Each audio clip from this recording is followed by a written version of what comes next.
Of Digitas. I'd like to invite Kanika up to the stage, please. Thank you. And so I'm going to talk a little bit about social media. I think so many people have covered the topic. Let's see if I can try and put a spin on this, which will be interesting for you and won't put you to sleep. So this is the subject. Now, what I wanted to say really is that if you look at India, Mahesh spoke about the millions of people who are now online. But the interesting thing is that when it comes to social media, almost 95% of the people who are online are on social media. So broadly, what people say is that there's almost 96% reach of social media. So almost everybody over here, if he or she is online, is on social media. And the interesting things that are happening is Facebook, 50 million people, YouTube, 25 million, and they're growing every day. This is really a phenomena for us, and we need to look at this and see how can we actually tackle these mediums which are growing, where customers are going online and interacting online. A lot of time is being spent on this medium as well, so it's not a small amount of time that's being spent. You've got tons of pages that are being visited, you've got a lot of minutes being spent online, so there's a lot of opportunity. And therefore, huge potential to get closer to the customers by the end of the year. But while brands are on Facebook, I do believe that businesses are feeling an extreme pressure when it comes to what they should do with these customers online. So you've gone online, you've built up a couple of million, probably fans. Now what am I going to do with these guys? And that's really a big issue. I do believe when we started interacting with brands and with customers online, that it's not just about buying fans. You can get loads and loads and loads of fans onto your Facebook page by paying for advertising. But what do you do with this community? And that's really where the cookie tends to crumble. And it crumbles when it comes to customers as well. More than half of the customers that are online today and on social media don't even want to consider a brand when they visit social sites. They'd rather look at interacting with their family and friends. When you have that kind of a situation, what do you do? And what do we think they are doing when it comes to brands? So there was a research that was conducted by several people, and they looked at what really do customers want when it comes to their interaction with brands. And a very, very interesting point came up. What customers felt was that in exchange of their time, endorsement, and personal data, they expected something tangible. But on the other hand, businesses didn't feel that they should be giving something tangible back to the customers. So if you look at this little graph over here, there was a research that was done where a ranking was done on what customers thought brands should do for them when they go online, and what brands felt customers should be doing when they come online. And there's a huge dichotomy over here.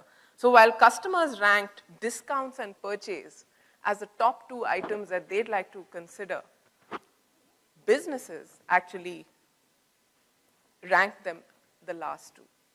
And that is a real shock. So this is a huge dichotomy that exists right now, because when it comes to interacting with customers, businesses feel that little quiz or that lovely game or that puzzle or the nice interaction on the page is just about enough. But where does it take you? You have people online. They are a community that you're trying to build. How are you going to actually take the relationship forward? I'd like to show you an example of what Heinz did some time back. Heinz introduced a pop-up social store online.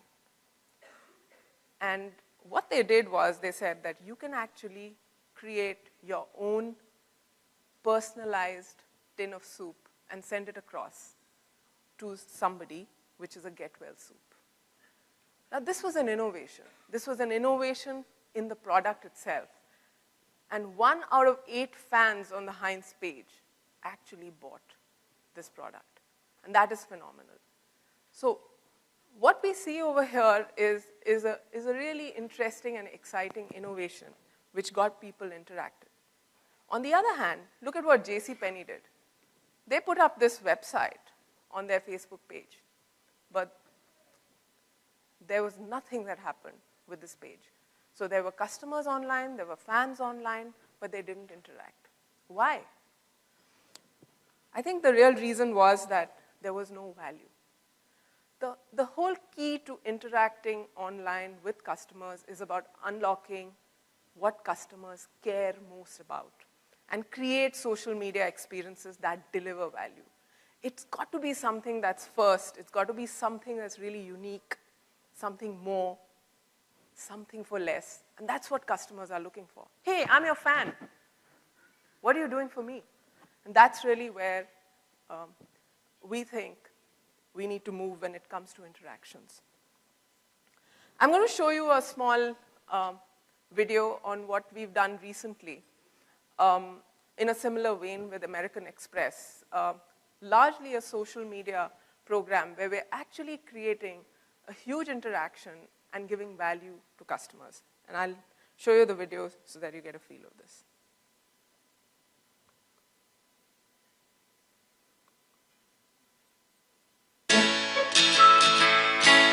Every day you tweet about the things you love. But what if those tweets could be more than just tweets? Now, when you sync your eligible American Express card with Twitter, tweets about the things you love can save you money on the things you love. Here's how. First, sync your eligible card with your Twitter account at sync.americanexpress.com/Twitter. Of course, your account information will be kept totally private. Then, be on the lookout for special offer hashtags. They could come from American Express or the brands and people that you're already following. Simply tweet the hashtags to have the offer loaded directly onto your synced card. Now, go use your synced card as you normally would. The savings will be applied as statement credits onto your account. No coupons, no printouts, no promo codes. It's that easy to sync, tweet, and save with American Express.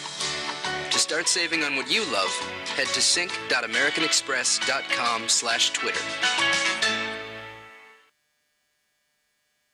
Very simple. All you have to do is sync your card and start tweeting. And as you start tweeting, you get offers. Now that's really exciting. And it's running right now and is doing phenomenally well for American Express. What they did was they looked at each medium and created special programs which suited the medium. So while we did sync, tweet, and save on Twitter, we actually created another program on Facebook, and I'm going to show you what that was. It was called Link Like Love. It was savings, rewards, experiences that were totally personalized. Let me show you how it happened. The insight that we had, this was done out of New York, was that often offers on discount sites, you all go to Groupon and places like that to see when you go out shopping, let me see what's happening, or when you go to a restaurant and say, okay, let me see if I can get some discounts. When you typically go onto offer sites, you don't really get relevant offers, which are focused on your individual preferences. So this was the insight that was taken for Amex. And what we did was that we created an application on Facebook called Link Like Love, where really to solve this dilemma, Amex created a platform to connect the card member to the offer, especially based on his Facebook graph. So what the application did was all the data that's available on Facebook was extracted into this application, and I knew much more about the customer than you normally. So normally when you pick up a database, you know who this person is, where he works, what his phone number is, what his email ID is, maybe a couple of other things. But here, we were able to extract from the Facebook profile all the psychographics and demographics on all the likes and the dislikes of a customer and actually serve up individual personalized offers. This was a phenomenal hit, and this is how it worked. Offers were displayed based on the user's likes and interests, along with their friends. So for example, if a user likes Best Buy, they may receive a Best Buy related offer. And what card members did was that they added offers to their cards, and they could use it later also, and redeem these offers. So this became really interesting. And we had a lot of members who actually participated in this program as well and supported the program. So these were some of the posts. So actually, offers and buying is really what customers are looking for, and these are the kind of things that work when it comes to social media. The other aspect of social media is tapping the power of the social community. You have people online, they're talking about your brand, they're talking about issues. How can you actually tap into the power of this social community? Because they can become a huge recommender for your brand or a huge deterrent for you. What we believe is that smart brands are using social media to offer social value propositions that are all about delivering social utility. To give you an example, why can't we actually help consumers crowdsource and get a better value for buying in bulk? This is something that can easily be done through social media. This is real value which customers would love to see. Burberry, for instance, does something very interesting. All the fans are given the opportunity to actually access new products much before anyone else can. That gives them bragging rights. That gives them social status. And that's what we need to recognize, that we need to be social, we need to utilize all the social utilities that are possible for us to use. The other aspect of social media is that it kind of blurs the line between marketing and customer care. And I'm going to show you a very small example, a very interesting example of what was done by Best Buy. I'm going to show you a small video. They created a force which belonged to their own sales force was used to actually resolve customer queries online. A very interesting way. It was called the 12th Force.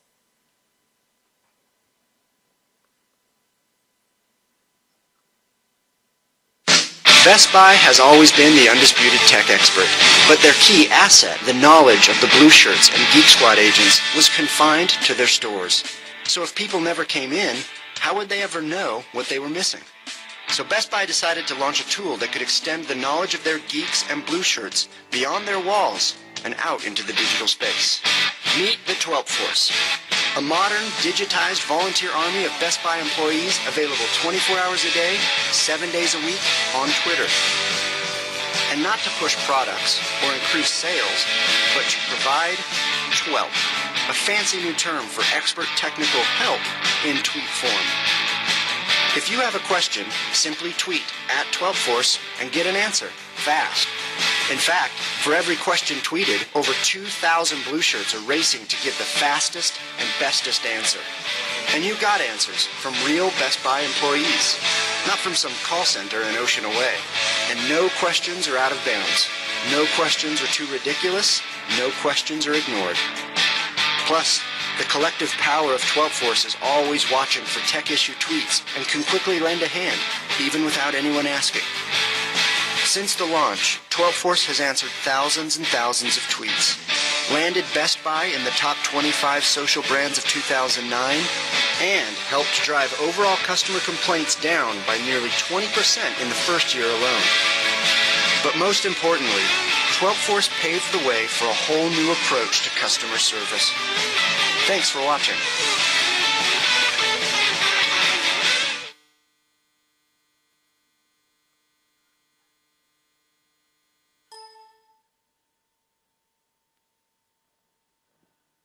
The next thing, I think, is all about shopping. And most brands are not really offering their products on social media yet, but this is becoming huge in the Western world, and very slowly even over here. Some of our clients over here are seriously thinking about setting up shops on their Facebook pages, and we really think that one-stop shopping is going to be really hard to resist. Let me give you an example why. If you look at 1-800-Flowers, this is a very well-known case study. What really happens online is that when you're interacting with friends and family, you tend to recommend and review things. And these opinions from friends and families create a bit of a frenzy within you. You get the impulse to really go out and buy.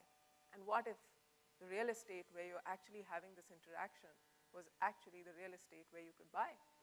Now that would be a fantastic thing because that impulse could be changed into a quick buck right away.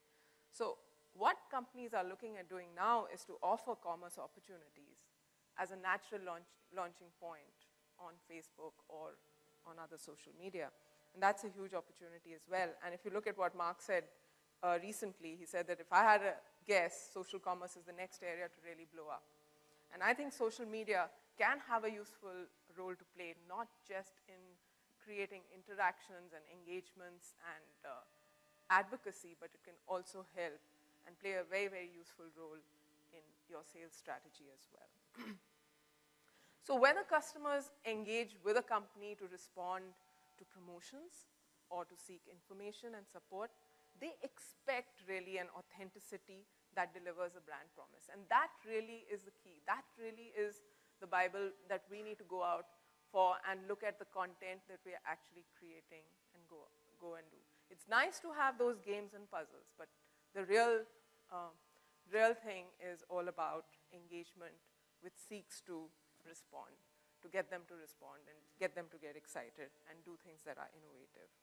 So what we think is that there are really two big things that need to be done if we need to take advantage of this big social media boom that's taking place. One, create real social value. Focus on giving customers the value they seek, and the customer intimacy will just come along with it. So social offers, social status, social bonding, and social commerce are the top 4 things that we need to look at doing innovatively. The next, of course, is social intelligence. If you aren't sure what customers want, what is the value that you need to give to the customers, just ask them. I think that's really important. And in the social space, it's so easy to ask a question. We will get hundreds of people getting back to us on what they think they need from the brand, and that's going to do a great job for us. So that's our view on what we think is happening on digital social. And we think it's a big area, and it's all about innovation. And the other aspect is that when all this happens, you get huge amount of data. And what do you do with this data? That's really the crucial thing. It's not just about storing the data and putting it away. It's about looking at the data because there's so much rich data over there, creating it to buckets and silos and segments and working with it to create that intelligence that we picked up and go back to the customers with what they want. And if you go back to them with what they want, you've got the gold mine. Thank you so much.